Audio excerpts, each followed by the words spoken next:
Welcome to आसान learning my friends. आसान learning में आप सबका खुशामदीद। आज की इस वीडियो में हम देखेंगे कि किस तरह बिल्ट इन कमांड्स को यूज़ करते हुए हम टू डायमेंशन मैट्रिसेस जनरेट कर सकते हैं, और फिर हम ये देखेंगे कि किस तरह दो डिफरेंट मैट्रिसेस के ऊपर हम मैथमेटिकल ऑपरेटर्स अप्लाई कर सकते हैं।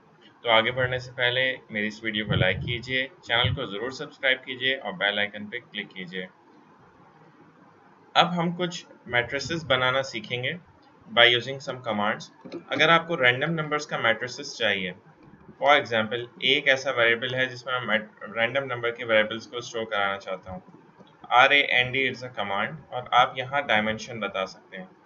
3, 3 का या 3 by 3 यानी 3 रॉज एंड 3 कॉलम्स का एक रैंडम वेरिएबल्स का मैट्रिक्स जनरेट कर दें। बाय यूजिंग दिस कमांड आप देखें एक 3 by 3 का मैट्रिक्स जनरेट हो गया जिसमें 0 to 1 के दरमियान रैंडम नंबर्स मौजूद हैं। तो by using this simple command RAND और आपने उसकी डायमेंशंस बतानी है, एक मैट्रिक्स जनरेट हो जाएगा। अब हम देखेंगे कि किस तरह हम एक स्पेशल मैट्रिक्स जिसको मैजिक मैट्रिक्स कहते हैं वो जनरेट कर सकते हैं। B equal to magic is a command और 4 by 4। तो ये मैजिक मैट्रिक्स है क्या, इसके बारे में थोड़ी सी बात करते हैं। मैजिक मैट्रिक्स एक ऐसा मैट्रिक्स है, इसको मैजिक मैट्रिक्स क्यों कहते हैं? बेसिकली ये हमेशा स्क्वायर मैट्रिक्स होगा।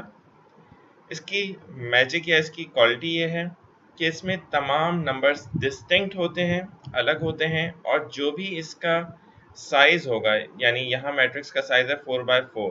4 by 4 मीन्स इसमें टोटल 16 एलिमेंट्स हैं। तो from the first value up to the 16th value सारी वैल्यूज इसमें मौजूद होंगी और सारी वैल्यूज होल नंबर्स होंगी।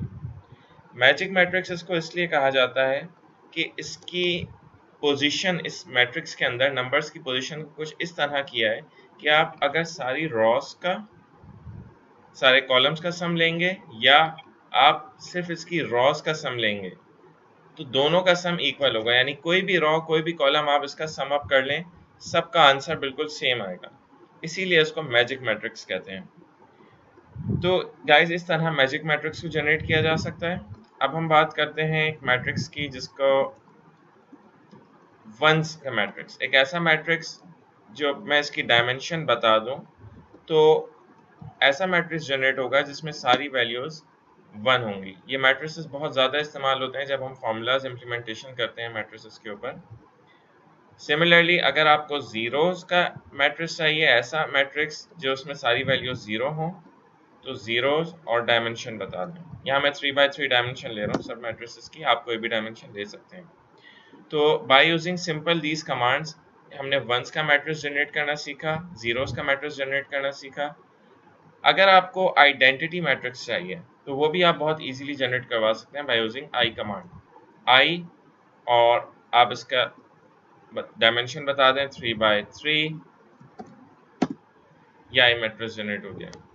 तो ये मैट्रिसेस बहुत ज़्यादा इस्तेमाल होते हैं जब हम कैलकुलेशंस परफॉर्म करते हैं। बाय यूजिंग दीज कमांड्स हम सिंपली इन मैट्रिसेस को इजीली जनरेट कर सकते हैं, हमें बार बार ये बनाने की ज़रूरत नहीं है। तो मुझे उम्मीद है आप लोग इस बात को अच्छी तरह समझ गए होंगे। अगर आप चाहते हैं कि मैं और वीडियोस बनाऊं तो मेरे चैनल को ज़रूर सब्सक्राइब कीजिएगा। आगे बढ़ते हैं। अब हम देखेंगे कि किस तरह मैट्रिसेस पे हम मैथमेटिकल ऑपरेटर्स अप्लाई करते हैं। फर्स्ट मैं दो मैट्रिक्स क्रिएट कर रहा हूँ। एक मैट्रिक्स ए है और इसके एलिमेंट 1, 2 एंड 3। मैं दो रॉ मैट्रिक्स जनरेट कर रहा हूँ। ये एक ए मैट्रिक्स है और ये एक बी मैट्रिक्स है। इसमें भी ऑप्शन रख देता हूँ 3, ओके, 4, 5 एंड 6। अब ए और बी मेरे पास दो मैट्रिसेस हैं और ए में वैल्यू 1, 2, 3 है, बी में वैल्यू 4, 5, 6 है। अब मैं इन दोनों मैट्रिसेस का सम कर रहा हूँ। मैट्रिक्स जब भी सम अप होते हैं तो ये अपने इंडेक्स वैल्यू के हिसाब से सम अप होते हैं, यानी फर्स्ट के साथ सम होगा, सेकंड के साथ और थर्ड के साथ। इसी तरह अगर मैट्रिक्स का एलिमेंट्स अगर सेम है तो वो अपने इंडेक्स वैल्यू के हिसाब से ही सम अप होंगे। आप देख सकते हैं दोनों का सम आ गया है, दोनों मैट्रिसेस का सम। फर्स्ट वैल्यू फर्स्ट के साथ सम अप हुई है, सेकंड के साथ, थर्ड के साथ। ओके, अब हम बात करते हैं सब्ट्रैक्शन की। अगर मैं ए मैट्रिक्स से बी मैट्रिक्स को सब्ट्रैक्ट करना है तो सिंपली ए माइनस बी इंटर, ये सम का रिजल्ट है। सिमिलरली मैं बी मैट्रिक्स से ए मैट्रिक्स को भी सम अप माइनस कर सकता हूँ। ये बी माइनस ए का रिजल्ट है। मैट्रिसेस को मल्टीप्लाई कर सकते हैं, बट मल्टीप्लाई करने से पहले हम ये पता होना चाहिए कि मैट्रिसेस किस रूल के तहत मल्टीप्लाई होते हैं।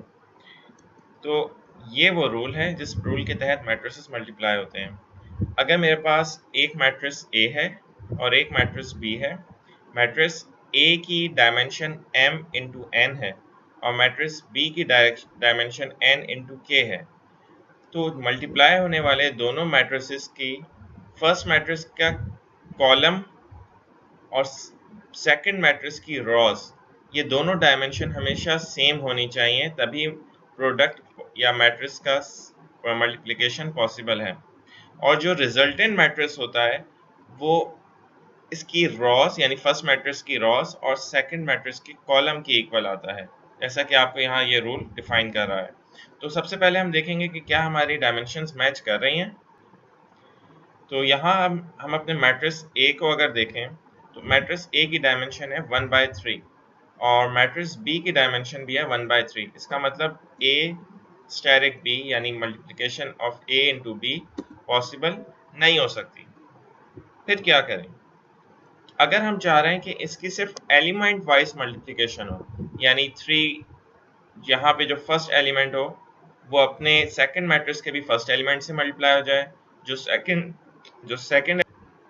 जो सेकंड एलिमेंट हो वो बी मैट्रिक्स के सेकंड एलिमेंट से मल्टीप्लाई हो जाए, इस तरह ए का जो थर्ड एलिमेंट हो वो बी मैट्रिक्स के थर्ड एलिमेंट से मल्टीप्लाई हो जाए।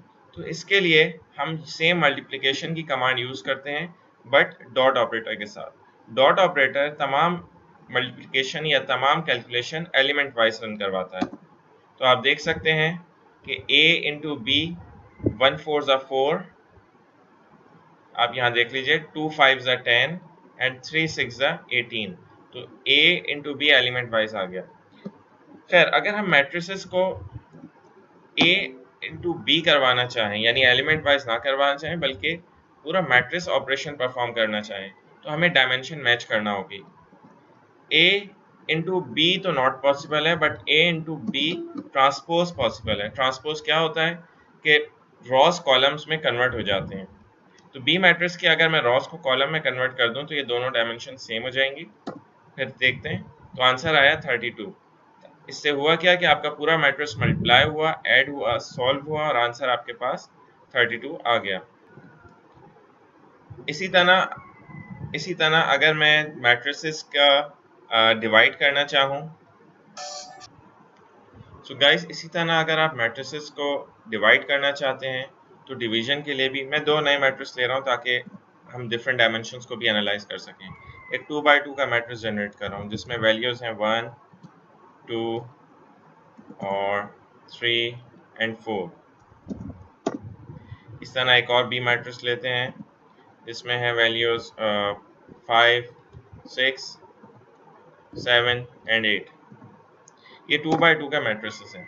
अब मैं इन मैट्रिसेस को इन डिवाइड करके देख रहा हूँ। A डिवाइडेड बाय B, ये इन मैट्रिसेस का रिजल्ट है। ये A डिवाइड बाय B कैसे सॉल्व हुआ, इसका मतलब बिल्कुल इसी तरह कि A divide by B means A multiply by inverse of B matrix. आप देख सकते हैं ये दोनों आंसर्स बिल्कुल सेम है। तो मैट्रिसेस में डिवीजन मैट्रिसेस की इसी तरह पॉसिबल है कि जो वैल्यू डिनोमिनेटर में होती है फर्स्ट उसका इन्वर्स फाइंड किया जाता है और उसको मल्टीप्लाई कर दिया जाता है ए मैट्रिक्स या फर्स्ट मैट्रिक्स के साथ। बिल्कुल इसी तरह अगर आप एलिमेंट वाइज डिवीजन चाहते हैं तो एलिमेंट वाइज डिवीजन भी बहुत आसान है। अभी हमने देखा matrix A dot operator divide by matrix B. तो अब तमाम कैलकुलेशन एलिमेंट वाइज परफॉर्म हुई, यानी फर्स्ट इंडेक्स फर्स्ट से डिवाइड हुआ, सेकंड सेकंड से, थर्ड थर्ड से एंड फोर्थ फोर्थ से। तो बहुत इजीली इसी तरह हम एलिमेंट वाइज भी कैलकुलेशन या डिवीजन परफॉर्म कर सकते हैं। अगर मैं एक मैट्रिक्स का स्क्वायर लेना चाहूँ, यानी ए मैट्रिक्स का स्क्वायर, तो ए मैट्रिक्स का स्क्वायर इसका क्या मतलब है? ए मैट्रिक्स के स्क्वायर का मतलब है matrix A multiply by matrix A. आप देख सकते हैं दोनों आंसर सेम है। अगर मैं एलिमेंट वाइज स्क्वायर लेना चाहूँ तो हमने सीख लिया कि ए डॉट स्टेरिक करेंगे तो ये एलिमेंट वाइज होगा, ए डॉट कैप स्क्वायर, तो अब सारे नंबर्स का स्क्वायर आएगा। तो ये डिफरेंस है एलिमेंट वाइज कैलकुलेशन में और मैट्रिक्स कैलकुलेशन में। तो मैं उम्मीद करता हूँ आपको ये सब समझ आया होगा। अगर आप चाहते हैं मैं इसी तरह की वीडियोस और बनाता रहूँ तो आप काइंडली मेरे चैनल को ज़रूर सब्सक्राइब कीजिए, वीडियो को लाइक कीजिए, आगे स्प्रेड कीजिए और अपने कमेंट्स में मुझे ज़रूर बताइए कि क्या आगे हमें मज़ीद टॉपिक्स को डिस्कवर करना चाहिए, और अगर मज़ीद कोई डिफरेंट टॉपिक्स आप पढ़ना चाहते हैं तो वो भी ज़रूर मेंशन कीजिए, अपनी राय से ज़रूर आगाह कीजिए। Thanks for watching.